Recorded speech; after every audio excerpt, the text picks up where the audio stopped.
We open in the middle of a high-speed hunt. A desperate outlaw ship is burning its engines past safe limits, tearing through a massive field of dead mechanical scrap, trying to outrun its predator. The predator is Captain Orion Bloodhunter. He's a disgraced nobleborn to the elite House Shark, but he gave up his birthright, his lands, and his titles to become a Void Runner. Codex space is rigidly structured. The universe is carved into massive territories ruled by great houses that refuse direct contact. Because they still require weapons and secrets, they rely on shadow paths. Void Runners act as connective tissue, smuggling cargo through the dark gaps. Every interaction is governed by the cold math of commerce and political borders. It is a universe of predictable weight and established logical friction. This logic extends to the technology. Surviving a space battle relies on engineering rather than luck. The crew manages failing coolant pressure, monitors shield matrices, and keeps drive coils from melting under the strain of weapons fire. When ships finally lock together, boarding actions follow the specific doctrines of the factions involved. House Shark fighters use heavy armor and energized saw blades for brute force, close-range kills. Their targets, House Spider, favor narrow angles, acid-spewing drones, and hidden traps. Even in a violent breach, tactics remain grounded. Both sides use equipment that functions according to known physical laws and faction-taught protocols. The focus on these metallic, mechanical details anchors the setting in a gritty reality. Every piece of machinery generates heat, requires fuel, and eventually breaks. Orion breaches the bridge and corners his target, Hunan Rollo. The smuggler's lower body has been replaced by a heavy hydraulic spider exorig, physically grafting the man into his own ship's industrial hardware. Orion disables the rig and takes him prisoner. In a universe where every outlaw negotiates for survival or begs for mercy, Rollo simply lies on the deck, smiling through bloody teeth.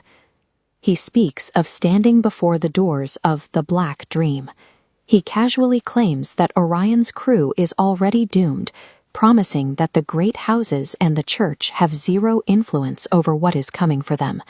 In a setting defined by mercenary transactions, Rollo's total lack of self-preservation feels out of place. He isn't trading for his life, he's waiting for an ending.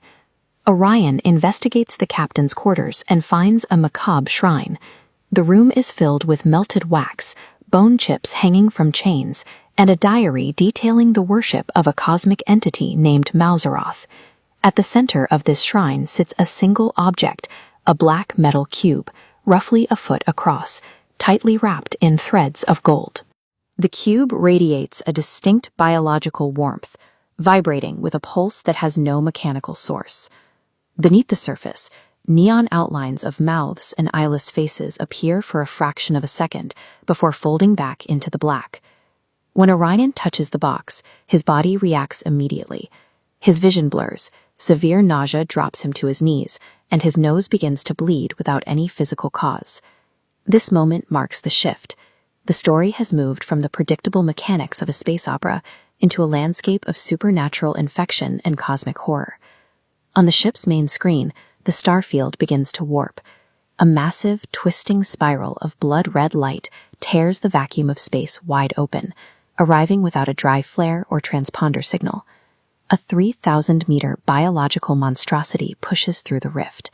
Its body is shielded by heavy black carapace, pulsing with red veins and trailing thick crimson vapor into the void. It doesn't rely on turrets or plasma coils. The Leviathan deploys living, organic fighters that swim through space, and it fires a beam of biological plasma that vaporizes Rollo's ship in a single strike. Orion's crew realizes their advanced shields and cannons offer no protection. Overloading their engines, they perform a blind, shieldless hyperspace jump to escape the organism's reach.